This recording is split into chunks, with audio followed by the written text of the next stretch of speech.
minha filhinha amada, em Mateus capítulo 20, do verso 1 ao verso 16. Amém? Porque o reino de Deus é semelhante a um homem, dono de terras, que saiu de madrugada para contratar trabalhadores para a sua vinha. E, tendo combinado com os trabalhadores o pagamento de um denário por dia, mandou-os para a vinha. Saindo por volta de 9 horas da manhã, viu na praça outros que estavam desocupados. E lhes disse: vão vocês também trabalhar na vinha, e eu lhes pagarei o que for justo. Eles foram. Tendo saído de novo, perto do meio-dia e às 3 horas da tarde, fez a mesma coisa. E saindo por volta de 5 horas da tarde, encontrou outros que estavam desocupados. E lhes perguntou: por que vocês ficaram desocupados o dia todo? Eles responderam: porque ninguém nos contratou. Então ele lhes disse: vão vocês também trabalhar na vinha. Ao cair da tarde, o dono da vinha disse ao seu administrador: chame os trabalhadores e pague-lhes o salário, começando pelos últimos, indo até os primeiros. Chegando os que foram contratados às 5 da tarde, cada um deles recebeu um denário. Ao chegarem, os primeiros pensaram que receberiam mais, porém também estes receberam um denário cada um. Mas, tendo-o recebido, começaram a murmurar contra o dono das terras, dizendo: estes últimos trabalharam apenas 1 hora, mas você os igualou a nós, que suportamos a fadiga e o calor do dia. Então o dono disse a um deles: amigo, não estou sendo injusto com você. Você não combinou comigo trabalhar por um denário? Pegue o que é seu e saia daqui, pois quero dar a este último tanto quanto dei a você. Será que não me é lícito fazer o que quero com o que é meu? Ou você ficou com inveja porque eu sou bom? Assim os últimos serão primeiros, e os primeiros serão últimos. Amém? Pai, eu te louvo pela bondade e misericórdia do Senhor. E nessa noite, Deus, em nome de Jesus, eu quero te louvar e te agradecer por essa rica oportunidade. Pai, não pelo mérito meu, mas é pela tua misericórdia que estou aqui, Pai. Fala aos nossos corações, Jesus. Aquilo que eu não consegui transmitir, Pai, para os meus irmãos, para a igreja, para aqueles que nos veem, nos ouvem, Pai. Assim o Senhor faz. Teu Espírito Santo, Ele é bom. E Ele vai, Senhor, e faz, ó Deus, aquilo que nós não podemos fazer. Meu muito obrigada pela tua presença, Pai. No nome de Jesus. Amém. Glória a Deus. Amém. Como nós já fizemos essa leitura, amados irmãos, essa palavra, ela narra a história de um homem, né, que contrata alguns trabalhadores para trabalhar na sua vinha. A leitura foi bem clara.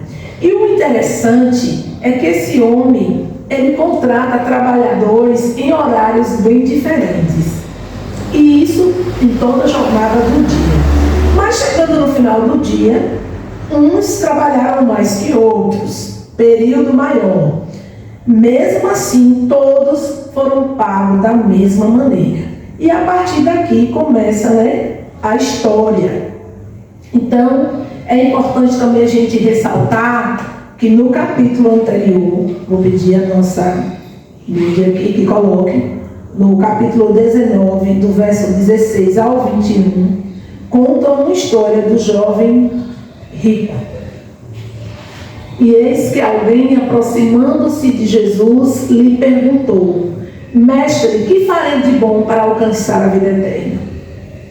Jesus respondeu: Por que você me pergunta a respeito do que é bom? Bom só existe um, mas se você quer entrar na vida, guarde os mandamentos. E ele lhe perguntou: Quais? Jesus respondeu: Não mate, não cometa adultério, não furte, não dê falso testemunho. Honre o seu pai e a sua mãe, e ame o seu próximo como você ama a si mesmo. O jovem disse: Tudo isso tenho observado. O que me falta ainda? Jesus respondeu: Se você quer ser perfeito, vá, venda os seus bens, dê o dinheiro aos pobres, e você terá um tesouro nos céus. Depois venha e siga-me. Amém, irmãos? Amém. Então, praticamente esse capítulo aí é preparado para o contexto, né? Para que o Senhor Jesus depois já viesse no capítulo 20 e falasse dessa parábola. Então, o jovem rico, ele pergunta a Jesus, né, o que ele precisaria para conseguir a vida eterna. Aí, depois da resposta de Jesus, o jovem acaba não acatando o conselho do Senhor Jesus e ele vai embora. Então, Simão Pedro, quando ele viu aquele jovem assim, indo embora, né, saindo, ele foi entendendo que ele foi capaz de abandonar tudo que tinha, né, para seguir a Jesus, o que o outro não quis fazer, né? E o que ele receberia em troca disso tudo aí? Aí Jesus vai lá e deixa bem claro que a recompensa ela não pode ser medida por nada material. É totalmente o contrário, né? Essa recompensa se daria pela regeneração, fazendo com que os homens pecadores agora tivessem o acesso ao reino dos céus, algo precioso. E é com base assim, nesse contexto que Jesus vai contando essa parábola dos trabalhadores. Então, nessa palavra, o Senhor Jesus, ele trata, né, sobre essa questão de recompensa.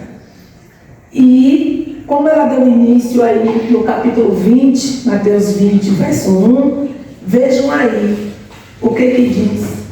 Porque o reino dos céus é semelhante a um homem, dono de terras, que saiu de madrugada para contratar trabalhadores para a sua vinha.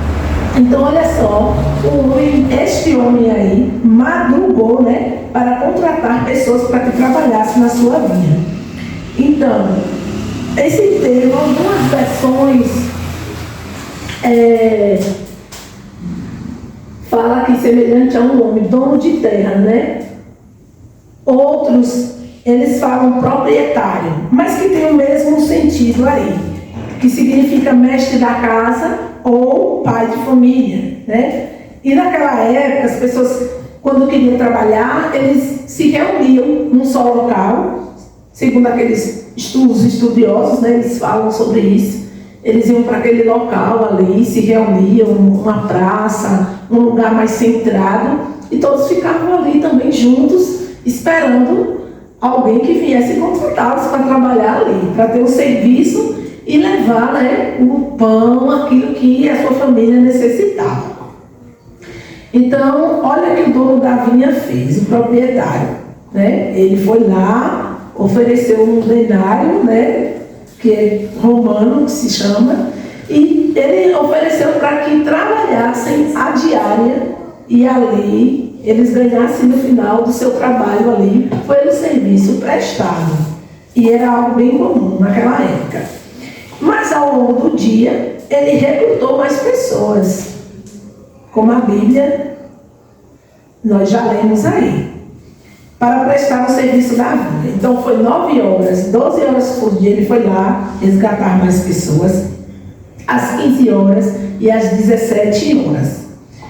Então, qual era o costume? Como eu já disse, no final do dia ele ia lá pagar ou aquele que era o administrador dele, ia lá prestar conta, né? O povo prestava conta do serviço e quem trabalha precisa receber. E assim o seu administrador fez, né? Vai lá, paga todos e paga sim o mesmo valor a todos. A Bíblia é bem clara contra isso, quanto a isso. Desculpa, meus irmãos. Até mesmo aqueles que começaram às 17 horas receberam também esse denário. Mas os primeiros a serem contratados, né? Como a Bíblia também nos fala, achavam que iam receber bem mais, que para eles seria o justo, mas só que não foi assim que aconteceu. Eles receberam, eles se sentiram injustiçados, por isso que a leitura fala que eles murmuraram, não é? Mas foi o combinado do proprietário. O combinado com os primeiros, a primeira turma do serviço foi que pagaria um denário pelo dia de serviço. E eles acharam injusto. Mas, qual é o significado da vinha? Sem dúvida, essa palavra assim traz aquela ideia, né? Da questão de qual seria a recompensa de Deus em termos disso. Nós sabemos que o nosso Deus, ele é justo. Amém? Amém. O Senhor jamais usaria de injustiça para com nenhum de nós. É assim que eu creio que a Bíblia diz. E não seria, mas só que às vezes a justiça de Deus não é coerente aos olhos dos seres humanos. Olha só como esses trabalhadores murmuraram. Eles acharam que era injusto, que eles estavam debaixo do sol, né? Fez um esforço bem maior durante esse período do dia. E os demais tinham chegado horas depois.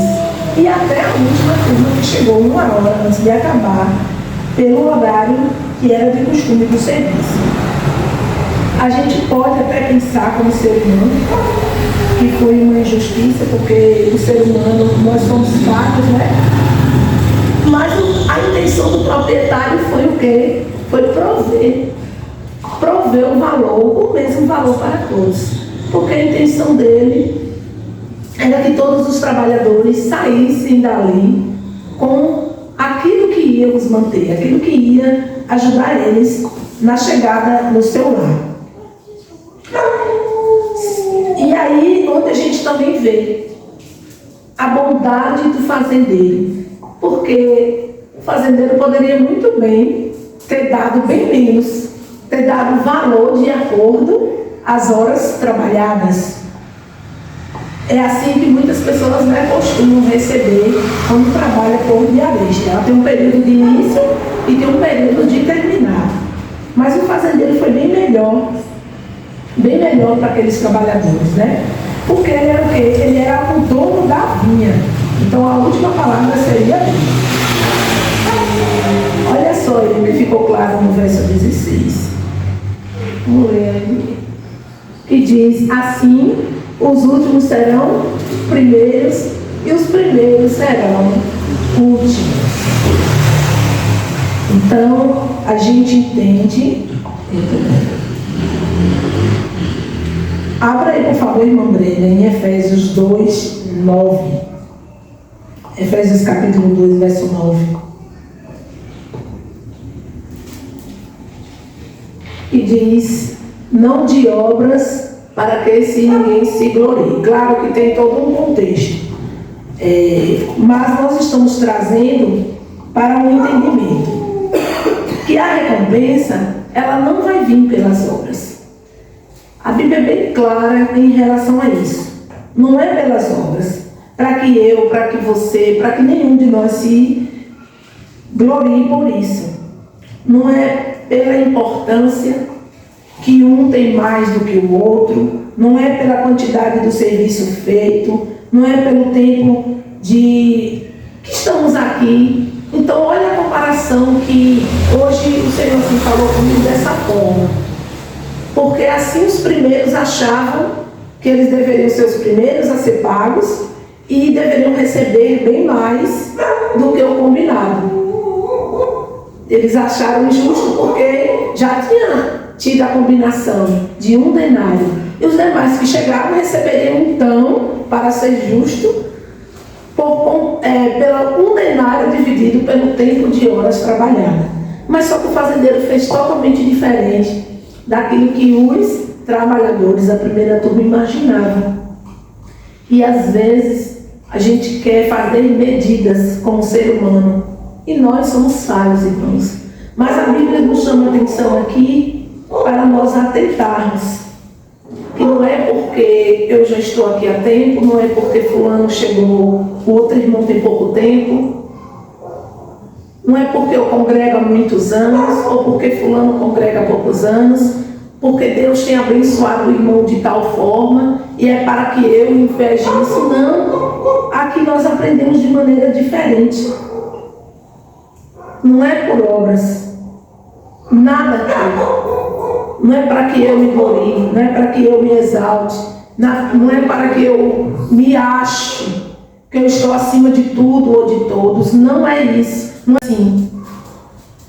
É o Senhor quem traz, é o Senhor quem faz.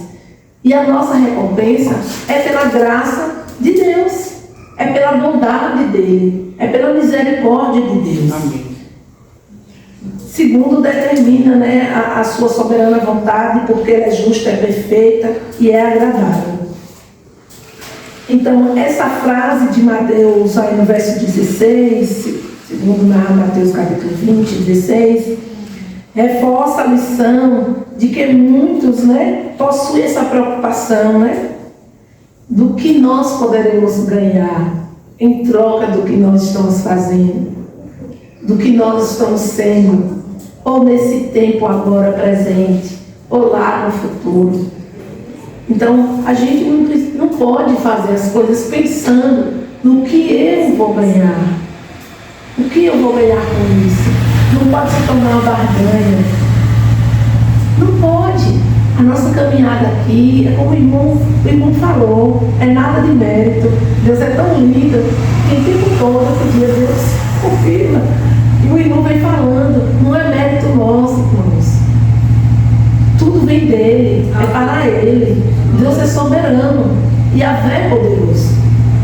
Então, não é sobre o que eu penso, sobre o que eu acho, não é achismo, é certeza.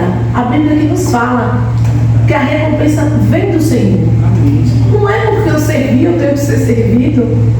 É bom se eu for servida, mas porém a gente não pode esperar nisso, em ocasiões, em tempo, porque o tempo do Senhor é o tempo mais certo que existe. Então, nós vamos seguir aqui, vivendo o propósito de Deus. É esse entendimento que a gente precisa ter. E qual é o propósito de Deus? É a gente levar esse evangelho. É evangelho poderoso, porque o evangelho não sou eu, não é você que transforma ninguém. A Bíblia é bem clara quanto a isso. Nós somos instrumentos do Senhor. Ora, se eu me dedicar, se eu buscar, porque se eu não aprender, como eu vou ensinar? Como eu vou caminhar com alguém? Como eu vou poder ajudá-lo? Se eu me acomodar, cruzar os meus braços e minhas pernas e dizer, não, vou lá bater meu ponto. Ora, não é vã? É uma vida vã. Porque já foi se falado hoje aqui, viemos para adorar. Somos livres para adorar, para glorificar esse Deus. Viemos porque nós queríamos encher o nosso espírito com essa palavra, fortalecer a nossa carne. Não, o nosso espírito. É o nosso espírito que precisa estar inabalável, para crescer as obras da carne. Então, essa é a nossa recompensa diante de Deus. Amém. Nós somos tão egoístas muitas vezes, né?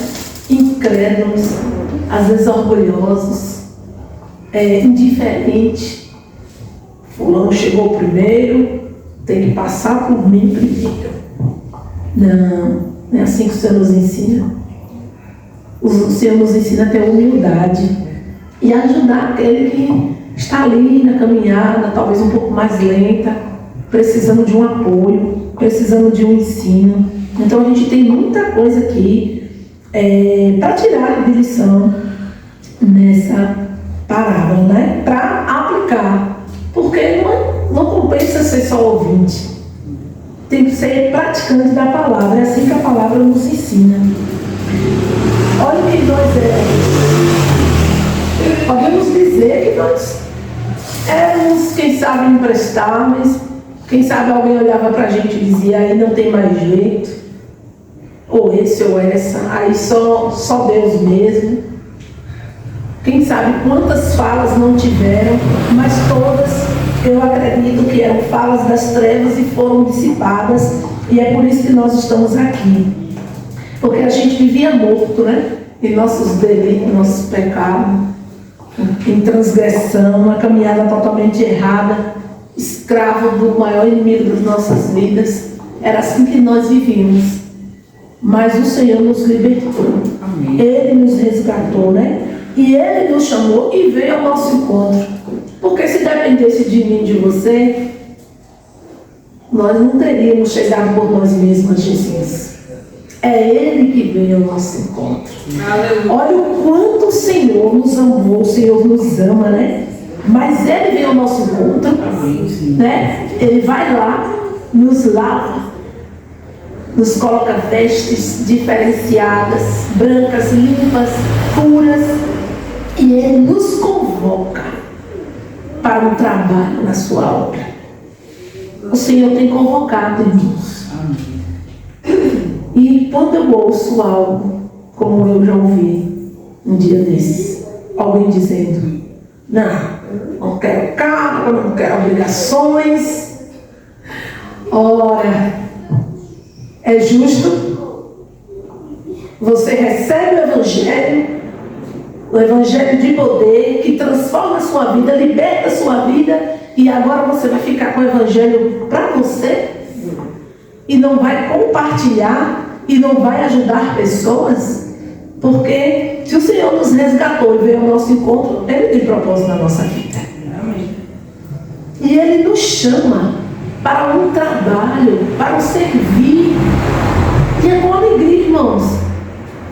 Às vezes a gente está cansadinho e vê algumas coisas que está ali lento. Não é sendo grosso e ríspido que a gente vai convencer alguém. Não é dessa forma. Mas o Senhor nos chama para estarmos juntos na sua boa obra. E esse trabalho não só se resume em anunciar o Evangelho. Não é só anunciar. E toda recompensa só vem de Deus. Então, não é pelo fato de estarmos trabalhando, servindo no reino de Deus, na obra do Senhor aqui na terra, mas é pelo fato de termos sido chamados pelo Senhor.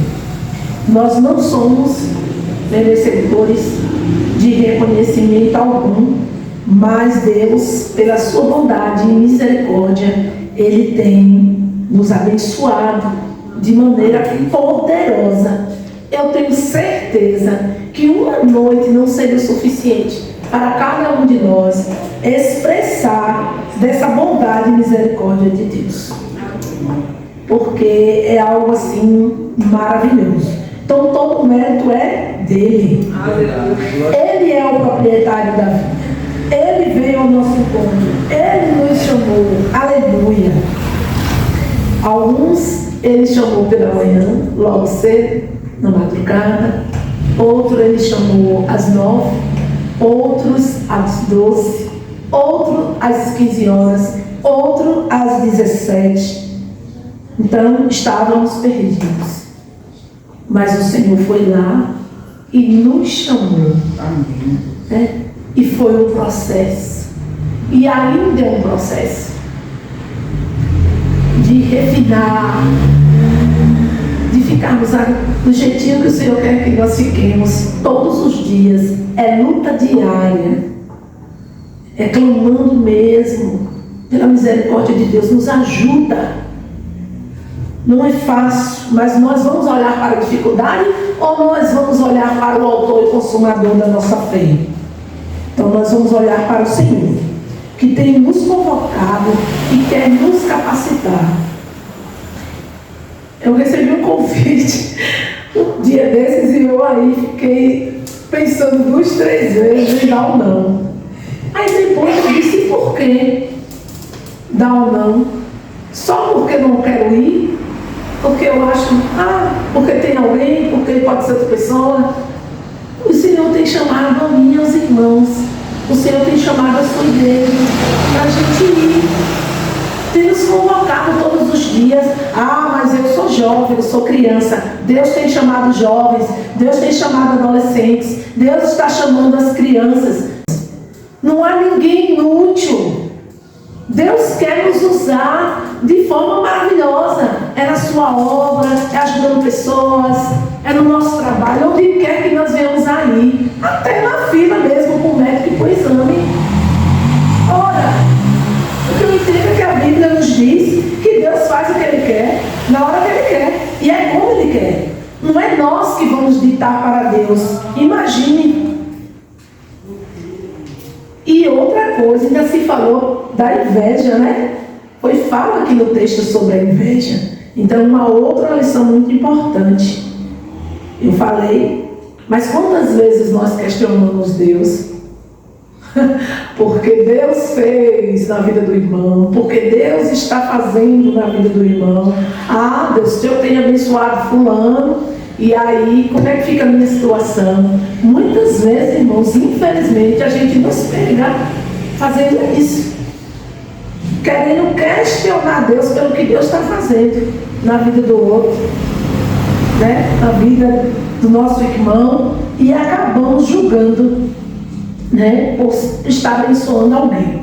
Porque a gente acha que aquele alguém talvez seja menos digno que nós, mas a palavra diz que Deus não faz a acepção de pessoas. Glória a Deus. Então, louvado a Deus, seja Deus por isso. Porque Ele não nos vê, irmãos, com indiferença. E é isso que o Senhor nos ensina.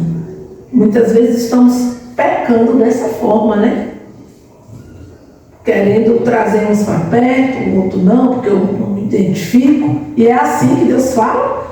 Não. Então vamos lá. Nada de inveja em nossa vida. Então jamais vamos desmerecer aqueles que estão chegando, se aproximando de nós, né? Foram alcançados também por esse evangelho da graça de Deus, e nós precisamos estar juntos também. E no dia da recompensa final haverá surpresas. E como, né? Na consumação do reino dos céus, haverão pessoas chamadas por Deus, tiveram esse tempo de trabalhar, de ajudar na obra, de desenvolver toda essa caminhada com outras pessoas, de ministrar o evangelho para outras pessoas, sermos instrumentos. Mas haverá ali também pessoas que tomou a decisão de receber Cristo na sua vida na hora da morte. Sim ou não? Quantos casos nós ouvimos sobre isso? E quem somos nós para questionar o Senhor em relação? Porque, irmãos, cada um é algo diferente, ninguém é igual, nós somos únicos. Não existe ninguém igual a mim. Pode ter parecido, mas igual não tem. Então, vamos questionar por quê? Não vamos questionar. Porque o Senhor é quem conhece todas as pessoas. Deus é quem conhece o profundo, o oculto, o escondido. É Ele quem sabe de todas as coisas. Então, sim, ali, na consumação do reino dos céus, haverá muitas pessoas. Pessoas que tiveram um tempo de caminhada, pessoas que, antes de partirem, quiseram fazer uma aliança com Jesus. E a outra lição é que nós devemos entender o nosso lugar. Acredito que é uma das mais importantes daqui da lição, né? Deus não deve nada para ninguém, nem para mim, nem para você. Por isso que às vezes eu ouço pessoas dizendo: Deus te paga. Deus não me deve nada, absolutamente. A recompensa é dele, Ele dá a quem Ele quer, o quanto que Ele quiser, na hora que Ele quiser, porque Ele é Deus, Ele é Senhor. Então, somente a nós cabe reconhecer que Deus é justo em todas as situações. Deus é justo e Ele também é poderoso. Toma sábias decisões. Então, a bondade de Deus não pode ser, medida pelas nossas expectativas. Então, o que eu entendi? Que essa vinha representa aqui o reino dos céus. Os trabalhadores, que são aqueles chamados para trabalhar no reino, é um privilégio, irmãos. Às vezes até dói um pouco, não pelo fato de estarmos ali na obra pelo Senhor, é porque a gente convive com pessoas. Não é fácil, mas a Bíblia tem ensinamento para isso, para a gente vencer nessa situação. O que é que o salário representa? A salvação e as bênçãos do Senhor sobre nossas vidas, a bênção do reino de Deus para conosco. E a generosidade representa a graça, a misericórdia de Deus, essa bondade de Deus, que Ele não faz acepção de pessoas, Ele, aquele fazendeiro, aquele proprietário, Ele deu aquilo que Ele achava que era justo, independente de tempo. E assim é o Senhor. Não podemos questioná-lo. Nós vamos atentar para todas essas lições que nós podemos trazer para as nossas vidas. E essa inversão aí, dos últimos, primeiros últimos, refere-se à ideia de que a entrada no reino de Deus não é baseada em determinado tempo para fulano ou para ciclano, ou de serviço, mas sim pela bondade de Deus, pela misericórdia, por essa graça salvadora. Brenda, coloca por favor aí em Efésios capítulo 2, verso 8. Porque pela graça vocês são salvos, mediante a fé. Isto não vem de vocês, é dom de Deus. Então, glória a Deus. A salvação, um dom gratuito de Deus. E todos são bem-vindos. Todos são bem-vindos no reino dos céus. Independente de como a gente aceitou o chamado, como nós fomos chamados, quando nós fomos chamados, então não é uma questão de tempo. E o Senhor nos chama para atentarmos, para nós permanecermos firmes, com fé, com confiança, e assim a gente vai avançar juntos em Cristo Jesus. Eu convido toda a igreja a ficar de pé em nome de Jesus. Nós vamos agradecer ao Senhor, agradecer ao nosso Deus pela bondade e misericórdia. Pai, em nome de Jesus, eu quero louvar o Teu nome e engrandecer ao Senhor por essa palavra que falou no meu coração. Eu creio que falou no coração da Tua igreja. Creio que o Teu Espírito Santo poderá sim, se necessário for, completar essa mensagem, aquilo que o Senhor quiser trazer para cada um dos Teus filhos e para mim. Deus, eu te louvo pela vida dos meus irmãos em Cristo Jesus, pelas pessoas que terão a oportunidade, Senhor, de ouvir esta mensagem e as demais que têm sido direcionadas aqui ao público. Também, Senhor, te louvo, Pai, pelas famílias que estão sendo aqui representadas, pelo trabalho da mídia, do louvor, em adoração ao Teu nome, Pai. Eu já te glorifico por essa palavra que é viva, que é eficaz, que é poderosa, e que nós podemos, oh Deus, temos acesso todos os dias de contemplar através dela as Tuas maravilhas, os Teus feitos, e trazer, ó Pai, para o dia de hoje, porque ela se renova. Muito obrigada, Deus, por essa rica oportunidade. Abençoa cada um dos meus irmãos, a minha vida também, que venhamos, ó Deus, ser dispensados debaixo da Tua paz, no nome de Jesus. Amém.